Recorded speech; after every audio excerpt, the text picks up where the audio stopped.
তো নমস্কার বন্ধুরা, বলছি আগে ভিডিওটা দেখো, তারপর কথা হবে।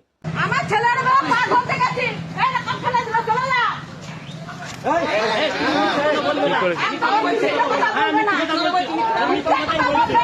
ছেলে কখন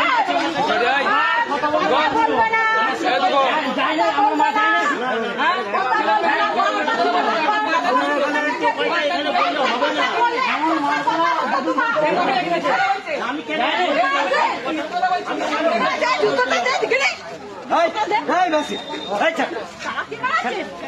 আমার যখন হয়েছিল না তখন কষ্ট কতদিন হয়েছে ও জানে? জানা ও পেটে ধরেছে ছেলেটাকে, ছেলেটা পেটে ধরেছে। ও আমার কাছে জানে। আমার জানা বললে হবে না, করে বলছে। চলে যাও কি করে বলছে বলছে? ও ছেলেকে কোথায় রেপ কেসে ধরেছে সেটা আমি কি করবো?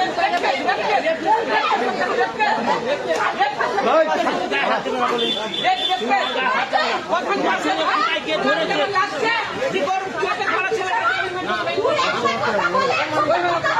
আমি কেন বলতে যাবো সেটা? তো ভিডিওটা দেখতে পেলে, এটা হচ্ছে হুগলির ধনিয়াখালীর শিবাইচণ্ডীর ঘটনা।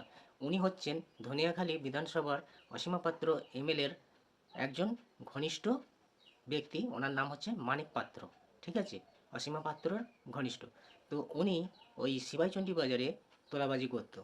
তো বহুদিন ধরে এরকম করতো। তো এখন ধরা পড়েছে, হাতে নাতে ধরা পড়েছে। উনি ভেবেছিলেন হয়তো এখনও সেই কাজ করে যাব, কেউ বুঝতে পারবে না, ঠিক আছে। যেহেতু ওখানকার এমএলএ অসীমা পাত্র এবারে ধনিয়াখালীটা জিতেছিল, উনি তাই ওনার ক্ষমতা প্রয়োগ করে সাধারণ জনগণের কাছ থেকে বহু তোলাবাজি করে যাচ্ছিল।